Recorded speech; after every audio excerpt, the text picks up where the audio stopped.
Oh. Mga sir, bali no, at ito yung binisita ako ng tropa. Ito sa Lancer niya.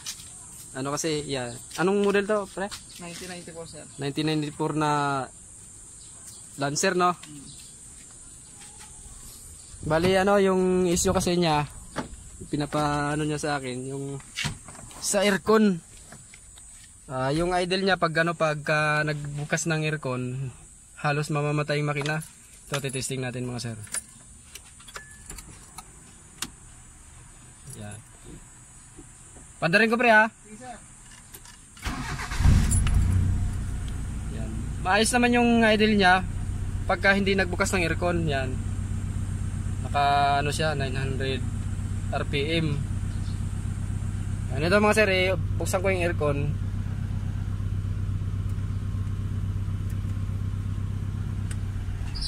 Yan. Halos mamamatay. Laki ng binagsak ng ano, mga sir, yung minor pagka naka-aircon. Off ko yung aircon mga sir. Yan. Balik ulit siya sa tamang idle. Yan. Pag bukas ng aircon, yan, ganyan ulit. Tapos nag-iingay yung ano, belt. Yan. Ngayon, i-check ko yan mga sir, yung ano, yung servo niya. Titingnan ko. Diretso na ako sa servo kasi wala namang ano wala namang problema sa vacuum kasi makikita mo naman dito mga sir, di naman naglilikot yung idle eh. Diretso na ako sa servo mga sir. Maganda naman yung ano yung minor niya oh. Walang ano, hindi naman naglilikot yung makina. Hindi naman sa palyado. Kaya didiretso na ako dito sa servo. Ayan yung servo. Bubuksan ko yan ngayon. Titignan ko kung anong problema. Ayan, tapos may nakita rin ako dito yung bistro niya mga sir. Food na. Inisip yan ngayon kung paano yan i-adjust yung hangin. Kasi food na eh. Parang hindi na yata kami makapag-adjust ng hangin dito. Wala nang ano pre. Wala nang pihitan no. Hindi tayo makapag-adjust ng hangin dyan. Magkano bili mo nito? 55. Nabili ng tropa tong ano ng 55 daw. Kompleto pa naman siya, yung aircon niya malamig din. Yun nga lang yung minor niya nabagsak pagka binuksan ng aircon. Tapos yung ano, yung radiator fan niya nakarekta na din. Maganda pa naman yung ano, yan mga sir, bubuksan ko muna yung ano, yung servo. Tignan ko, pakita ko sa inyo mamaya kung ano yung problema sa servo. Yan mga sir, bali ano, yung servo, yan, bubuksan ko sana, kaso ano, problema, hindi na mabuksan, sobrang kapit yung tornilyo. Tsaka gusto na rin yata buksan to dati. Kaya medyo bumilog na yung ano, yung sa tornilyo niya eh. Yan sa screw. Ngayon bubuksan ko sana. Ayaw talaga mabuksan. Yan, yung hindi ko magawa ngayon yung ano, yung servo. Sana makuha lang sa ano. Inisprehan ko yan ng ano nung RC1 mga sir. Inispray ko dito sa butas. Sana dumi lang. Kung dumi lang yun, makukuha yun sa ano, sa spray para lumambot yung mga, kung ano yung mga natutuyo doon, grasa sa loob. Lalambot yun. Makakaikot na ng tama yung servo. Pero kung may damage yung mga servo gear doon sa loob, kung may damage yun, hindi makukuha sa spray yun. Kailangan talaga mabuksan to. Kaso ang problema, ang tigas. Ngayon mga sir, try ko lang papaandarin ulit kasi na-sprayan ko na yung loob. Dito yan, sa butas na yan, dyan ko in-spray. Ano yan, tagos yan doon sa may servo, torpedo gear. Yan. Papaandarin ko muna mga sir. Yan mga sir, na-andar na yan. Yan. Wala pang aircon yan. Kaya lang, pag in-aircon, yan. Wala, hindi nakuha sa spray mga sir eh. Tingin ko may problema talaga ang ano, ang torpedo gear sa loob. may problema ang torpedo gear. Kailangan talaga mabuksan yun. Kaya lang ang problema naman, bumilog na yung ulo ng ano ng screw eh. Ayaw mabuksan eh. Yan. Saka ano, nag-iingay rin yung belt ng ano, power steering. Nabababad sa ano eh, naglilik yung steering niya. Yan.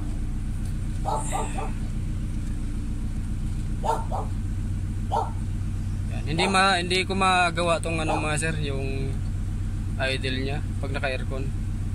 Kasi baka pag pinirsa ko yung ano, yung servo, baka mabasag eh.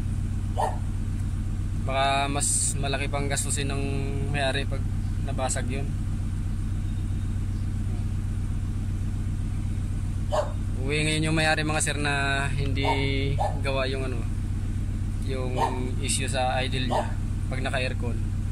Ayan, gagawin ko mga sir kasi ano na rin, papa-change oil na rin niya sa akin. I-change oil ko na lang din, saka palit ng coolant.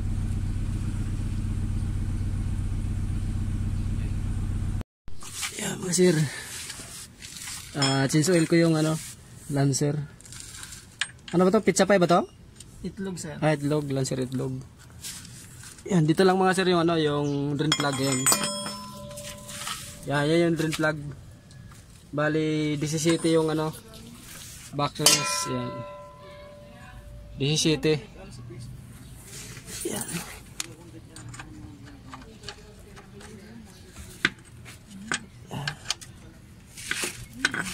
Dapat nakahanda na yung pangsahod yung mga sir pagka ano, para hindi maglalawa yung langis.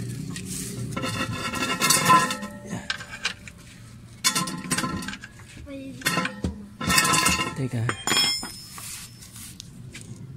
January. Yan, tapos mag-gloves kayo mga sir kasi mababasa sa langis yung kamay nyo. Yan. Next, ano, sunod na change oil. Kaya mo na DIY pre?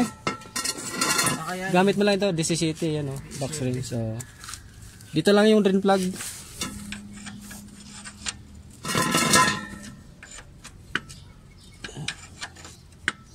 Pagka matigas, pitik-pitikin mo lang, huwag mo lang persahin.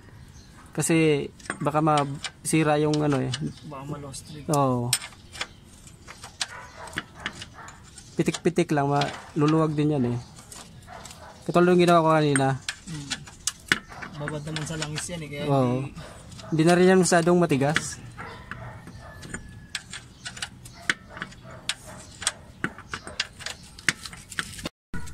Yan. Yan mga sir, medyo mainit yung ano, langis. Kaya ingat din mga sir sa ano, lalo pag galing sa biyahe yung sasakyan. Kasi galing Tagaytay kasi. galing Tagaytay pa kasi ito eh. Bumaba dito sa Dasma. Yan. Tapos habang natulo yung langis mga sir, tanggalan na rin natin na ano, oil filter. Kasi dapat pag nag-change oil mga sir, sabay na yung ano, palit ng oil filter. Kaya mga sir, bali ano, ito yung change oil ko. Magpalit ako ng ano, ng filter. Bali na-challenge kami dito mga sir sa ano, ang tagal namin natanggal yung filter kasi ginamitan yata ng wrench yung ano, pagkabit dito sa luma. Tapos tagong-tago pati yung filter mga sir dito. Yan, sa ilalim. May cover pa dito eh, nakalagay. Ang hirap tanggalin ng cover kasi matigas na rin yung mga tornilyo. Tagal lang din po. Oo. Yan. Mag-isang oras yata kaming tanggal ito mga sir.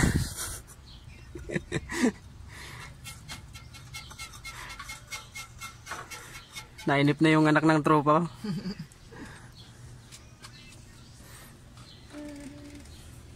Yan. Yan, Lancer itlog. Anong year to? 1994. Yan, nandyan yung ano, yung oil filter. Tapos isasalin ko na rin yung langis bago magpalit na rin kami ng coolant mga sir. Tubig kasi. Yan mga sir, lalagay natin yung ano, drain plug. Dito lang naman yung drain plug yan. Ito yung butas. Hindi na ako nahiga sa ilalim, dito lang ako sa gilid. Kasi Mababa yung sasakyan eh. Lancer kasi to. Pag naglagay na ng drain plug mga sir, dapat may nakalagay na ano, na gasket maker. Kasi para ano, yun ay pinaka oil seal nya. Para di mag-leak yung langis. Yan.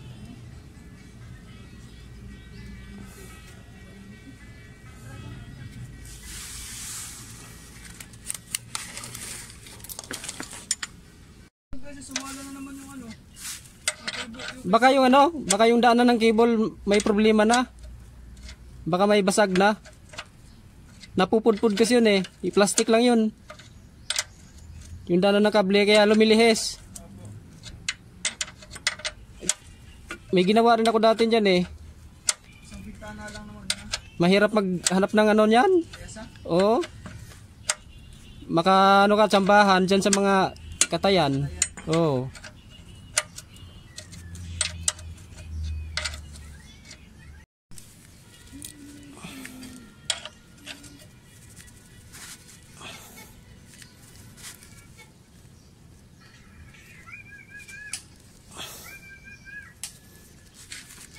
Yan.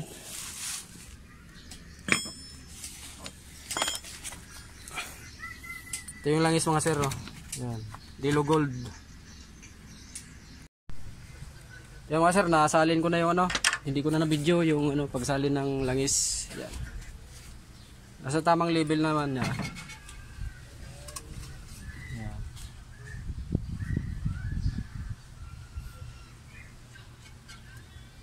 Madali naman mga sir magsalin ng langis eh. Hindi ko na sinama sa video.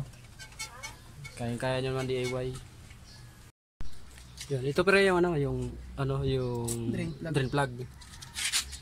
Yan, nasa ilalim eh. Ipapalitan na rin namin ng coolant mga sir yung yung chininsoil kong Lancer. Nandito sa ilalim yung drain plug. Naludukot naman eh. Yan, nandyan oh. Ito. Makas na. Makas dyan. Iiraman mo siya. David! Ipaharang mo na mo si yung cellphone. Gawa ni Ate Jam. Yeah. Ipaharang mo muna.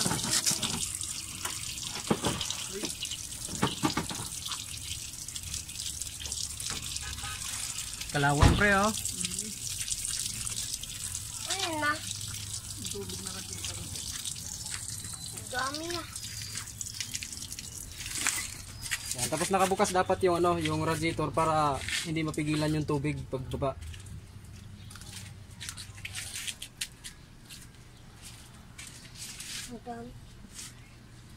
Pamain.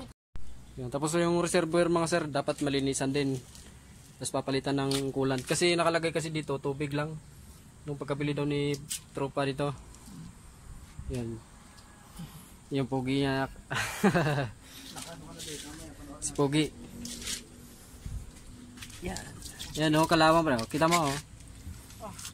Oh. Di ba? Pag yan na pupunta sa sa radiator, malamang kailangan mo pa-overhaul ng radiator. Kukuha din akong tubig pang natin. Oo. Nilinisin ko muna to. Sige pre, paano pre? Nakakulant na sa mga sir.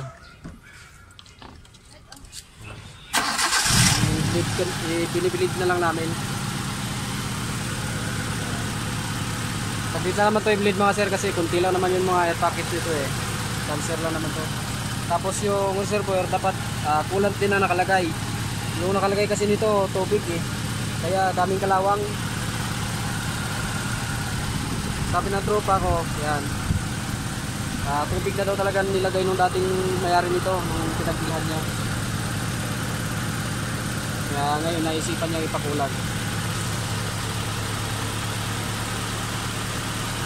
Saglit na lang yan, saglit na lang yan, makakauwi na sila ni sir.